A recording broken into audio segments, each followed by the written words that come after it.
Hey crafty friends, my name is Ashley and this is the Red-Headed Crafter. Today I got some Christmas inspiration for you guys, so don't forget to hit that subscribe button. I'm really trying hard to grow my channel, you guys. I just need some help, so if you like what you see today, please don't forget to hit that subscribe button. And without further ado, let's get into crafting. Alright guys, our first project today will be using this Merry and Bright decal. I printed off with my Cricut with Dollar Tree vinyl. I did use the gingham pattern.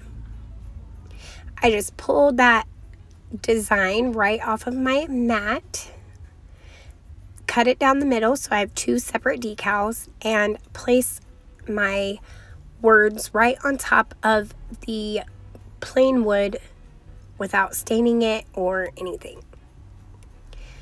Make sure your word is in the middle. Pull off your transfer tape.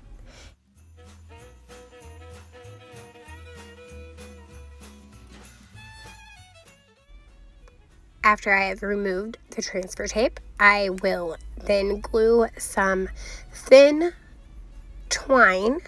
This is a thin twine I got in a ribbon pack from Dollar General, but you can just use the regular jute from Dollar Tree as well. I'm just going to glue this twine I have completely around each one of my ornaments,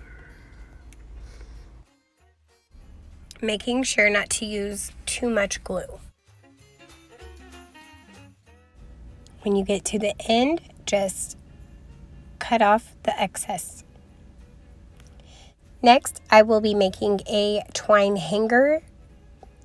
Just take a piece of twine, make a knot, put a little bit of hot glue at the end of the twine to stop it from fraying, and feed a couple of beads on. Once you get your beads on, then tie another knot at the end of that, and I put a little bit of hot glue as well. Then I'm going to take my little twine hanger and glue that on the back of my ornament. Then put a little piece of extra twine or thicker twine on top of that to hold it in place. Turn it around and then glue your greenery in the middle of the hanger, in between the hanger and the wood. Then I added some red berries to the greenery. After you do that to both of your ornaments, this is what you will end up with. So cute and on a budget. Our next project will be taking this wood frame, a MDF sign to place in the middle, because my frame or sign had a hole in it, so right in the middle, and it went through the back, so I had to add this MDF sign from Dollar Tree. I just took some wood glue and hot glue, and I did put my sign down wrong. Whoops, but that's okay, we're painting over it. But this is not the smooth side. You see, there was a smooth side and a side with paper, and I put the wrong side down. But anyhow, we fill it in the cracks with some spackle from the Dollar Tree, and just use a craft stick and scrape that on down in there. It wouldn't have had a crack that big had I glued them in right, but I get ahead of myself sometimes. Then I sanded down the spackle, and we're going to paint the inside of this sign white with Waverley white chalk paint. Went ahead and dry brushed our frame with some white Waverley chalk paint as well, and then I put some gray on there too, but I don't think I have footage of that. Next, I printed off a decal with my Cricut, and we're going to use this purple vinyl as a stencil. So when you're using vinyl as a stencil, you're going to just weed everything out that you would usually want to stay. if that makes sense. Weed out all your letters, but keep in the little middle pieces, and then put some transfer tape on, peel your image off of the backing, and place your design in the middle of your frame. Once you get it where you want it, varnish it down real good, and then pull off that transfer tape. Now, I did lose footage of me stenciling the paint on, but after you get your design on there where you want it, just take a makeup brush or sponge and pounce up and down with a little bit of paint until you get the paint on your whole stencil. Then, as you can see, my paint was coming up off of my sign as I was pulling up my stencil. So if that happens to you, thank goodness we like rustic farmhouse, right? No, I'm kidding. You can touch up where it really needs touched up and then distress it. I mean, don't just start over. And on the sign, I did spell beginning wrong. I forgot an N, so I'm going to keep. Next, we are going to make a tree to go on this sign. I just took some of those garland twist ties and a skewer stick and just cut them down to size and wrapped them around my skewer stick in a triangular or tree shape pattern, going from biggest to the smallest. Here is me distressing my sign a little bit after I've touched it up. And once I get that done, I'm going to go ahead and paint my star. Did I paint my star? No, I just hot glued it onto my tree. I'm sorry. Then hot glue your tree onto your sign. And I did trim it up even a little bit more because I didn't want that greenery coming through my star. Then I'm going to hot glue some red berries onto my tree, and I think this is going to be about done.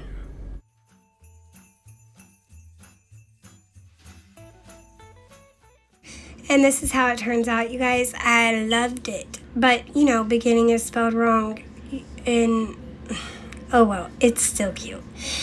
And let me know in the comments below if you like it. Next project, I took this shelf from the Target Dollar Spot, a bell from the Dollar Tree, glued it on the middle with a piece of jute, took this ribbon from Dollar Tree and glued it around the side like I would have a present. Then made a bow, and I didn't show you me making this bow because I'm not confident in my bow making skills, but Miss Olivia from Olivia's Romantic Home can show you how perfectly. I will link her channel in my description box. I'm sure you know who she is. Once I got that bow all fluffed up and the ends dovetailed, I glued it on the middle of my little present bell shelf sitter. I don't know what to call it. I thought it was cute. It's a little gift bell hanging majigger. And this is how it turns out, you guys. I thought it was cute. Leave me a comment below if you like it. Our next project, we will be using some more of the wood planks from the Dollar Tree. Let's just sand those down. After you got them all nice and smooth, you're going to paint on some antique Waverley wax. Get that all painted on the front, the back, and all the sides. Then wipe off the excess with a rag. If you use a baby wipe, then it will get lighter, so keep that in mind. You can just see the wood grain in these. They're so pretty. Next, I'm going to print out a decal with my Cricut. I am using it as a stencil again, so I'm using some orange vinyl I didn't think I would ever use. So just remember to weed out everything you would normally want to stay. once you have those all weeded, we're going to place some transfer tape and get these on our wooden planks.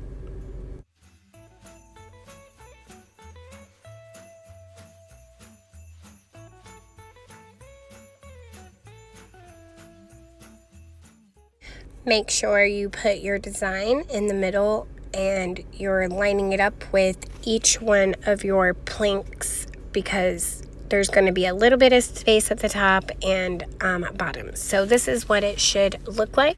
Be sure when you're peeling off the transfer tape to keep the little pieces in the middle of your letters on there and your windows and doors. We're going to put a little bit of matte finish Mod Podge to help prevent bleeding when we're adding our paint. Dry your Mod Podge and then you can add your paint. Take a makeup sponge and just use a little bit of paint. I have a helper helping me. If you can see the difference in our little hands. And just dab your makeup sponge up and down, up and down, up and down on your whole design.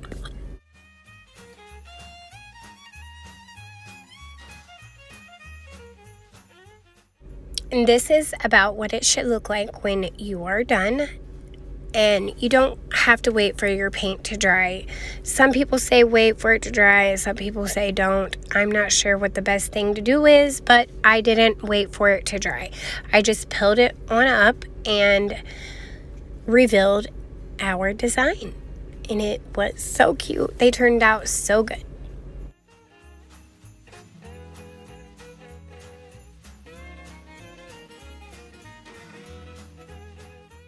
Once I got all the vinyl taken off and our design revealed, I'm going to take a little bit of white paint and paint the bottoms of each one of our ornaments.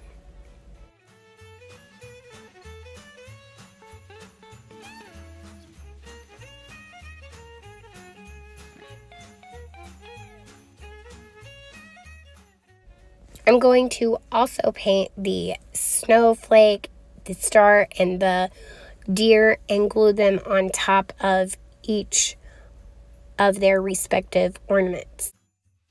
And here's how they turned out. I hope you guys like them as much as I do. In these pictures, in this little clip, the Let It Snow ornament did not have the snowflake, but they're still cute. Our next project, we will be taking some poster letters, the Color Your Own tree, and the larger wood tree from Dollar Tree, and then a large canvas I got from Michael's. We will just be doing the reverse canvas method to make this sign. So the wood frame will show. We're just going to remove the staples, or you can cut your canvas off with like a rotary blade or an X-Acto knife. But I wanted to remove the staples to keep it looking a little nicer and finished. After you remove all the staples or remove your canvas, then we're going to just hot glue it to the back of the frame. I used a little bit of hot glue to help me keep the canvas in place while I stapled it down.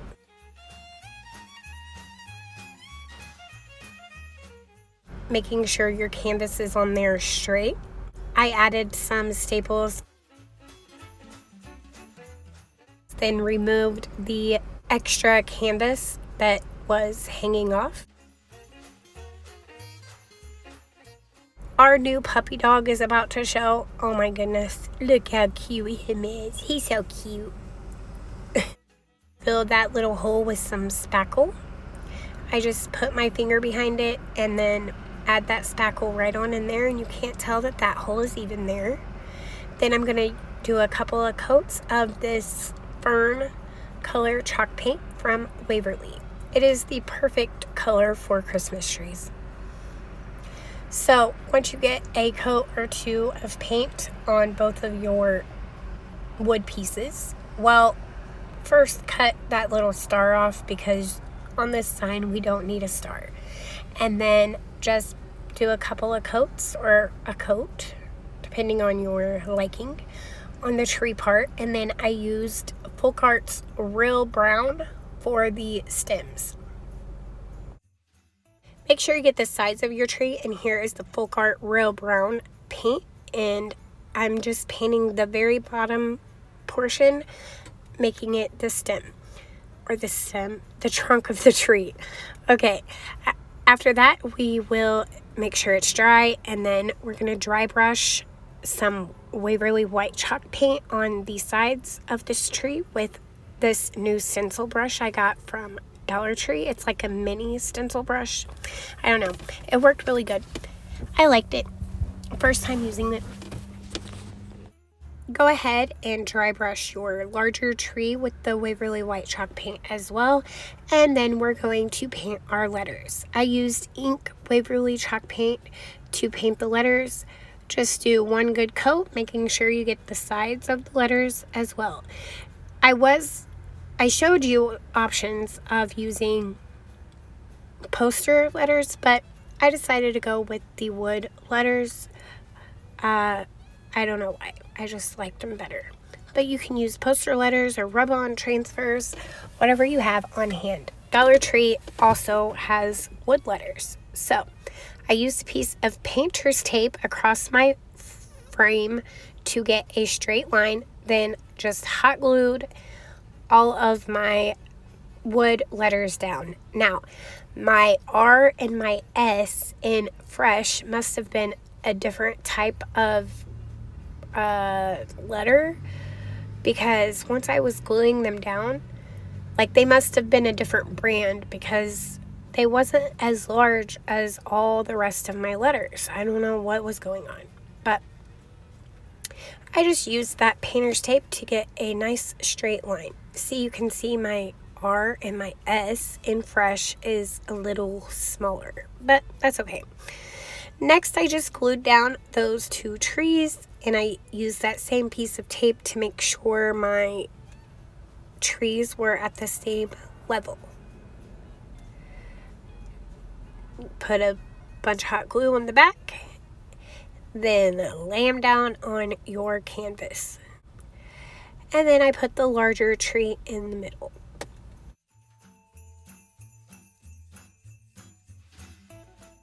Then to put a hanger on the back of this sign, since we was going with black letters, I decided to use one of the chains from the plant hanging kit from Dollar Tree. Just lay the hanger down flat and add a couple of staples in the hanger. I went 4 inches from either side of the frame. And this is how it turned out, and this is one of my favorites. I just love the simplicity of it.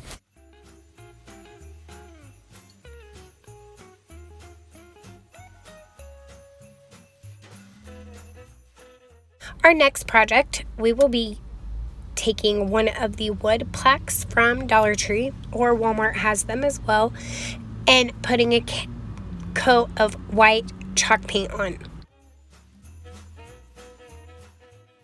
Once that is done drying, then we will be using some Happy Planner stickers and some wax paper to design a winter bucket list. I did use the Happy Planner stickers because that's what I had on hand, but you can use rub-on transfers or print images out on your computer using Canva or something like that.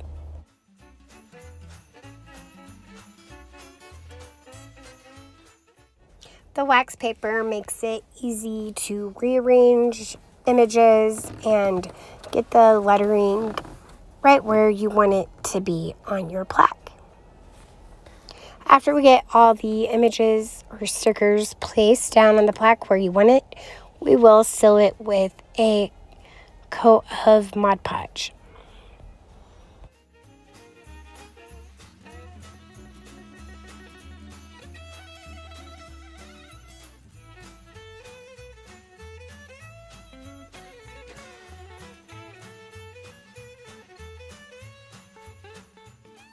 Once your design is done, Then go around your edges with a piece of sandpaper to get that nice, crisp, clean edge. Then go over with an even layer of matte finish Mod Podge.